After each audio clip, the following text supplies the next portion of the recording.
प्रणाम बंधुओं, आप सभी का हार्दिक स्वागत है मेरे YouTube चैनल भक्ति ज्ञान वाला में। आज हम आपके बीच बहुत ही सुंदर वीडियो लेकर आ गए हैं। इस वीडियो के माध्यम से आज आप जानेंगे कि महाशिवरात्रि का पर्व क्यों मनाया जाता है। तो यदि आप मेरे चैनल पर पहली बार आए हैं तो वीडियो को लाइक करें, शेयर करें और कमेंट करें, और हाँ, चैनल को सब्सक्राइब जरूर करें। तो वीडियो शुरू करते हैं। भगवान भोलेनाथ की असीम अनुकंपा पाने का महापर्व महाशिवरात्रि का सभी भक्तों को पूरे साल इंतजार रहता है। महाशिवरात्रि फाल्गुन महीने की कृष्ण पक्ष की चतुर्दशी तिथि को मनाई जाती है, जबकि पूरे साल में कुल 12 शिवरात्रि आती हैं, लेकिन फाल्गुन मास की शिवरात्रि का इनमें सबसे अधिक महत्व है, इसलिए इसे महाशिवरात्रि कहते हैं। शिव महापुराण में कहा गया है कि जो भक्त महाशिवरात्रि के अवसर पर भगवान शिव के लिंग स्वरूप की पूजा करता है, उसे पूरे साल शिव पूजन का पुण्य प्राप्त होता है। अब सवाल उठता है कि आखिर महाशिवरात्रि का इतना महत्व क्यों बताया गया है। इसका जवाब भगवान शिव ने ही शिव महापुराण में दिया है।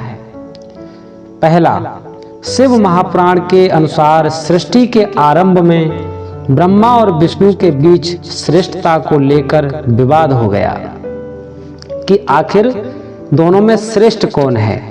इनके विवाद को देखकर एक अग्नि स्तंभ प्रकट हुआ और आकाशवाणी हुई कि जो इस अग्नि स्तंभ के आदि और अंत को जान लेगा वही श्रेष्ठ होगा। ब्रह्मा और विष्णु दोनों युगों तक प्रयास करने के बाद भी इस का रहस्य नहीं जान पाए। तब भगवान विष्णु ने अपनी पराजय स्वीकार कर ली और अग्नि स्तंभ से अपना रहस्य प्रकट करने की विनती की। भगवान शिव ने बताया कि दरअसल आप दोनों श्रेष्ठ हैं, लेकिन आप सभी से श्रेष्ठ मैं परम ब्रह्म हूँ, जो आदि और अंत से रहित होकर अभी अग्नि स्तंभ के रूप में प्रकट हुआ हूँ। भगवान विष्णु और ब्रह्मा जी ने तब उस अग्नि स्तंभ की पूजा की। इसके बाद वह अग्नि स्तंभ एक दिव्य ज्योतिर्लिंग के रूप में बदल गई। जिस दिन यह घटना हुई थी उस दिन महाशिवरात्रि थी। भगवान विष्णु और ब्रह्मा से पूजित होने के बाद भगवान शिव ने यह वरदान दिया कि महाशिवरात्रि के दिन जो भी भक्त उनके लिंग स्वरूप की पूजा करेगा उसे पूरे साल शिव की उपासना का फल प्राप्त होगा। यह घटना जहां हुई थी उनके बारे में कहा जाता है कि वह तमिलनाडु में स्थित अन्नामलाई पर्वत है, जहां अरुणाचलेश्वर मंदिर स्थित है। साथियों, भगवान शिव के जीवन में एक सती प्रकरण आता है। आखिर भगवान ने सती का त्याग क्यों किया, ये चर्चा भी आपसे हम थोड़ी सी करेंगे। त्रेता युग में जब भगवान विष्णु के साक्षात अवतार भगवान श्री राम पत्नी के वियोग में घूम रहे थे, श्री राम और लक्ष्मण, भगवान भोलेनाथ मां सती के साथ पर्वत पर बैठे थे। उन्होंने दूर दृष्टि से भगवान श्री राम को दूर से देखकर प्रणाम किया। सती जी ने उनसे प्रश्न किया कि हे प्रभु, सारा जगत आपको नमन करता है, आज आपने किसको प्रणाम किया है। भगवान भोलेनाथ बोले, देवी, भगवान विष्णु के साक्षात अवतार वही श्री राम के रूप में प्रकट होकर के आज पत्नी के वियोग में वन में घूम रहे हैं। वह मेरे इष्ट हैं, मैंने उनको प्रणाम किया है। सती जी के मन में शंका हुई कि साधारण बालक क्या भगवान का अवतार हो सकते हैं।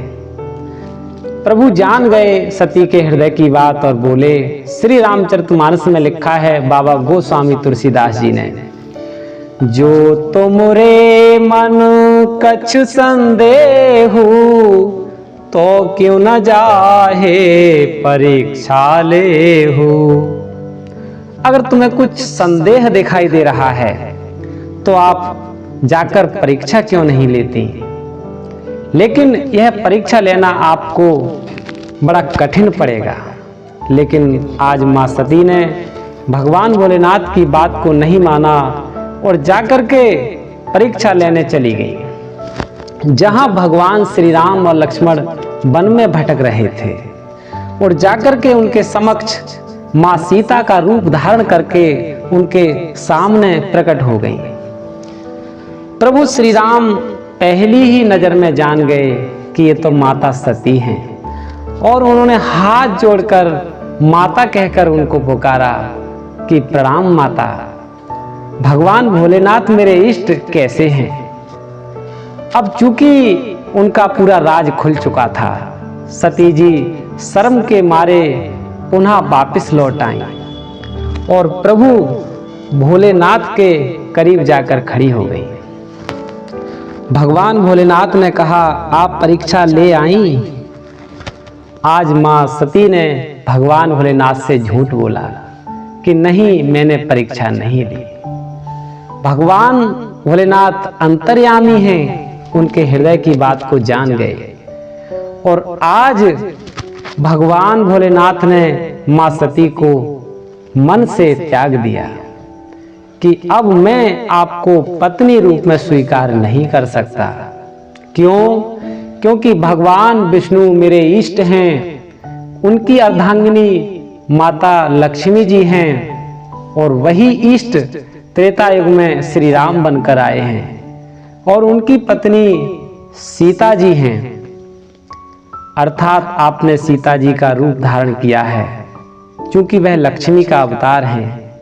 आपने मेरी माता का रूप धारण किया है, इसलिए मैं आपको अपनी अर्धांगिनी के स्वरूप में स्वीकार नहीं कर सकता।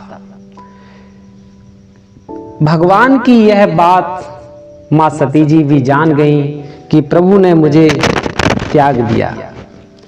धीरे धीरे एक समय आया, सती जी के पिता राजा दक्ष ने एक यज्ञ किया विशाल, जिसमें भगवान भोलेनाथ को निमंत्रण नहीं आया। फिर भी मां सती ने उस यज्ञ में जाने की विनती की। भगवान भोलेनाथ ने कहा, देवी, आपके पिता के यहाँ से कोई निमंत्रण नहीं आया है, मेरी इच्छा है कि आप वहां न जाएं। लेकिन सती जी नहीं मानी और हठपूर्वक वहां गई। जब पति और खुद का अपमान देखा उन्होंने, तो योगाग्नि में अपने शरीर को जला करके भस्म कर दिया। कुछ समय बाद वही सती जी माता पार्वती के रूप में हिमवान के यहाँ प्रकट हुई, उनका जन्म हुआ। कुछ लोग उनको हिमांचल भी कहा करते हैं, वह हिमवान थे। हिमवान के यहाँ पर माता पार्वती का जन्म हुआ। साथियों, महाशिवरात्रि का पर्व शिव और शक्ति के मिलन का पर्व है। इसी दिन भगवान शिव और माता पार्वती का विवाह हुआ था। यह दूसरा कारण, विवाह रात्रि के समय हुआ था, इसलिए इस व्रत में रात का खास महत्व है। महाशिवरात्रि को शिव और शक्ति के मिलन के रूप में भी जाना जाता है। इस दिन भगवान शिव के साथ देवी पार्वती का पूजन भी आवश्यक माना जाता है। इस दिन सुहागिन स्त्रियों को सौभाग्य प्राप्त होता है, जबकि कन्याओं को उनकी इच्छानुसार जीवन साथी की प्राप्ति होती है। प्रिय दर्शकों, कैसा लगा यह वीडियो? यदि यह वीडियो आपको अच्छा लगा हो तो आपसे निवेदन, मेरे YouTube चैनल भक्ति ज्ञानमाला को अभी सब्सक्राइब करें, लाइक करें, शेयर करें और कमेंट करें।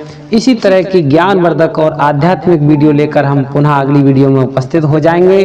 तब तक के लिए प्रणाम।